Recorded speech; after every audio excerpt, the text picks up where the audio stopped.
Армысыздар, құрметті көрермендер. Эфиріміздің бүгінгі қонағы аудандық төтенше жағдайлар бөлімінің бастығы Қоқыров Арыстанбек Асанбекұлы. Аға, студиямызға қош келдіңіз. Алғашқы сұрақты аудандық төтенше жағдайлар бөлімінің негізгі жұмыс қызметін таныстырумен өтсеңіз. Біз енді ауданда төтенше жағдайлар бөлімі өрт сөндіру бөлімімен біріккен. Қазіргі таңда біздің жұмысымыз төтенше жағдайлардың алдын алу және оны жою. Ал төтенше жағдайлардың алдын алу бойынша қандай жұмыстар жүргізілуде қазіргі таңда? Бізде төтенше жағдайлардың алдын алу бойынша өрт қауіпсіздігі бар, қазіргі таңда актуалды болып тұрған. Улы газбен уланып қалу, сондай жағдайлар болып тұр. Ол бойынша қазір бақ өкілдерімен әлеуметтік желілер арқылы, үйлерді аралау арқылы түсіндіру жұмыстары жүргізілуде.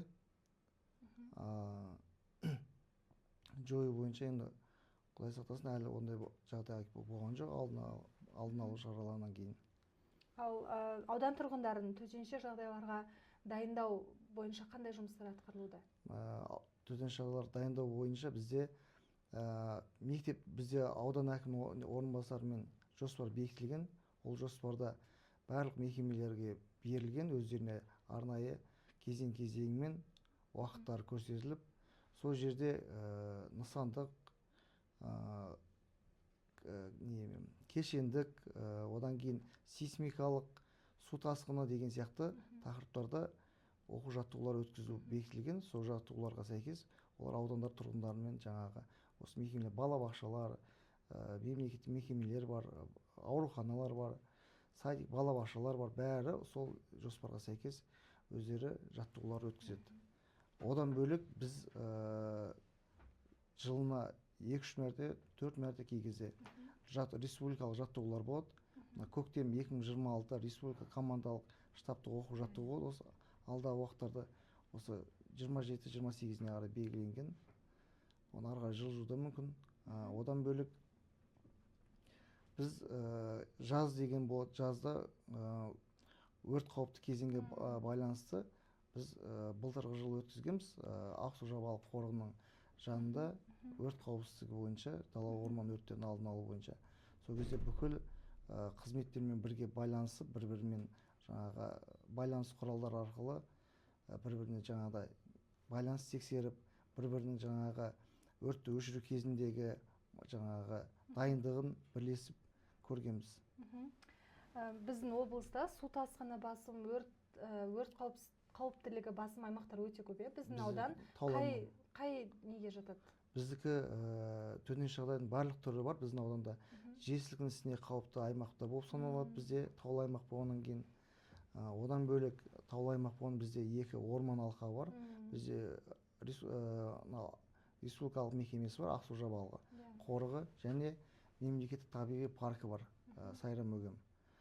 Одан бөлек бізде дала алқаптарымыз да көп. Соған байланысты дала орман өрттері жиі кездесетін болады. Осы күнге дейін алқаптар өртке оранған кезі болды ма? Бізде былтырғы жылы орман алқабында 6 өрт жағдай тіркелді. Ол мемлекеттік табиғи паркте болды, Сайрам-Өгем. Ақсу-Жабалық қорығында тіркелген жоқ ондай жағдай. Былтырғы жылы 6 өрт болды. Оның себебі, салдары неге байланысты? Оның себеп салдары былтырғы жылы өздеріңіз білесіздер, күннің ыстығы аптап, одан бөлек демалушылардың сіріңке демалысқа шығады. Сол жерде өрттің темекі тұтқаларын өшірмей кетеді. Сондай салдарынан одан да бөлек күн өзі ыстық болды. Соған сәл өрттің көзі шығатын болса, ұшқыны шығатын болса, тез өртеніп кету жағдайлары тіркелді. Ал аудандағы азаматтық қорғаныс жүйесінің дайындығы қандай деңгейде? Біздің ауданымызда азаматтық қорғаныс жағдайы, бізде ауданда 16 дабыл қаққыш бар. Ол мемлекеттік мекемелердің үстіне орнатылған. Ол былайша айтқан сирена деп айтылады ғой. Ол қосқан кезде, мысалы үшін бізге бір төтенше жағдай или болмаса не кезінде сирена арқылы өзінің ішінде несі бар, алгоритм бар.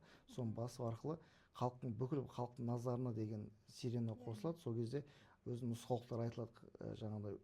Жер сілкінісі болса, жер сілкінісіне қарсы, су тасқыны болса, су тасқынына қарсы әртүрлі жағдайларға байланысты өз ішінде белгіленген алгоритміне сәйкес айтылады. Ал осы төтенше Ескертіледі. жағдайлар кезінде халыққа қандай көмек көрсетіледі? Төтенше жағдай кезінде бізде ауданымызда 21 эвакуациялық қабылдау және жинау пункттері белгіленген. Сол жерлерге жаңа төтенше жағдай болған кезде біз соларды қабылдаймыз, сол жерге жинаймыз. Оның ішінде жаңағыдай бекітілген жерлерде, пункттерде жаңағы ана мен баланың өзі бөлек орны болады, жаңағы балаларға арналған бөлек орын болады, үлкендерге арналған орындар бөлек болады. Одан кейін жаңағы зардап шеккен адамдар жаңа медициналық көмек көрсетеді. Сондай орында белгіленген. Сіздің дәл осы салада қызмет етіп келе жатқаныңызға қанша уақыт болды? 20 жыл болады, осы Құдай қаласа. Ең қиын кез болды ма? Иә, Өте көп төтенше жағдайлар жиі кездескен. жиі төтенше жағдайлар кездескен болды, ондай жағдайлар да болды. Өрттің кезінде болды, ауыр кезінде, қиын кездер болды. Бізде енді су тасқыны болып жатқан жоқ. Енді ол өткеншек нәрсе болып жатыр. Ал енді біздің жаңағыдай в основном жаңағы жиі кездесетін сол орман дала өрттері сол кездерде. Айта беріңіз. Қоса салыңыз. Иә, сондай кездерде қиындау болады. Ал енді аудандағы өрт сөндіру бекетінің қызметтеріне тоқтала кетейікші кеңінен.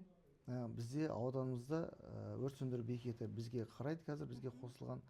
Ол бізде мамандандырылған өрт сөндіру бөлімі Тұрар Рысқұлов ауылында орналасқан. 36-шы өрт сөндіру бекеті Түлкібас кентінде орналасқан. 29-шы өрт сөндіру бекеті Сәстөбе кентінде орналасқан. 3 өрт сөндіру бөлімі мен бекеттері бар.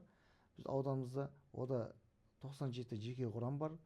Одан бөлек бізде арнайы өрт сөндіру автокөліктері жоқ. Бізде негізгі автокөлік бар, өрт сөндіру. Ол бізде 7-еуі бар.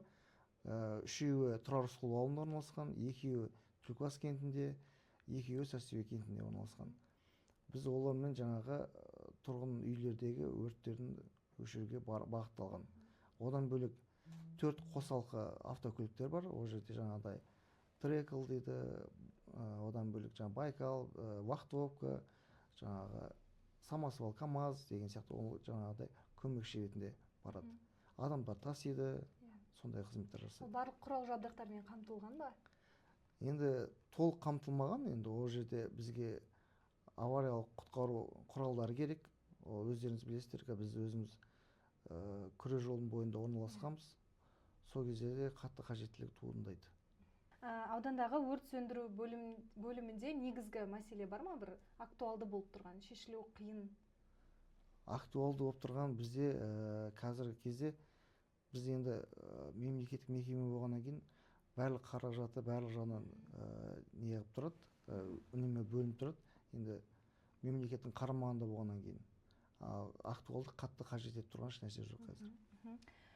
Осы саланың басшысы ретінде, маманы ретінде аудан тұрғындарына жаңағы төтенше жағдайлар кезінде жасауы тиіс қандай бір кеңестер бересіз? Біз төтенше жағдай кезінде дүрбелеңге салмау керек. Арнайы өзі бізде ауданның әкімдігінің ресми сайттары бар. Солар арқылы хабар беріледі. Болмаса SMS хабарламалар арқылы беріледі.